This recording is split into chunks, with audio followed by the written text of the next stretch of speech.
Shalom Bapak Ibu yang saya kasihi, puji Tuhan, hari ini adalah hari yang luar biasa. Kita orang-orang yang diberkati Tuhan. Senang saya bisa kembali menyapa Anda di channel ini. Firman yang akan saya bagikan adalah iblis bisa masuk jendela pikiran. 1 Petrus pasal yang kelima ayat yang ke-8, firman Tuhan berkata, "Sadalah dan berjaga-jagalah, lawanmu si iblis berjalan keliling sama seperti singa yang mengaum-ngaum dan mencari orang yang dapat ditelannya." Saudara, waspadalah bahwa di sekitar kita ada musuh yang senantiasa mengintai kita, yaitu iblis. Dia berusaha untuk mencari orang yang dapat ditelannya. Itulah kata firman Allah. Dengan kata lain, iblis selalu mencoba dan terus berusaha mencari titik lemah, mencari celah untuk menjatuhkan kita. Dan salah satu jendela kehidupan manusia yang senantiasa diserang oleh iblis adalah jendela pikiran. Nah saudara, inilah medan pertempuran kita.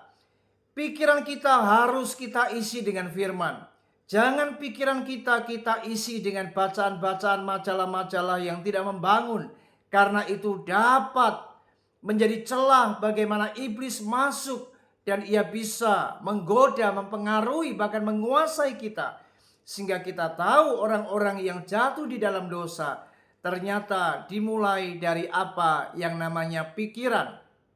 Pikiran yang kotor, pikiran yang tidak benar akan membawa orang-orang seperti ini akhirnya melakukan hal-hal yang tidak benar dan tidak terpuji. Itu sebabnya mari kita harus menjaga akan pikiran kita. Bahkan kita harus berhati-hati dengan siapa kita bergaul. Mazmur pasal yang pertama, ayat yang pertama, firman Tuhan berkata, "Berbahagialah orang yang tidak berjalan menurut nasihat orang fasik, yang tidak berdiri di jalan orang berdosa, dan yang tidak duduk dalam kumpulan pencemooh." Kalau kita suka duduk dengan pencemooh di lingkungan orang yang tidak benar, di lingkungan orang fasik, maka tidak heran pergaulan yang buruk merusak kebiasaan yang baik. Dan orang-orang yang seperti ini selalu menebar apa yang namanya kata-kata yang tidak baik, hasutan-hasutan yang tidak baik, dan pikiran yang tidak dijaga oleh firman. Maka akan mudah untuk dapat terseret akan perkara-perkara yang tidak berkenan di hadapan Tuhan. Mari sebagai anak-anak Tuhan, mari kita waspada.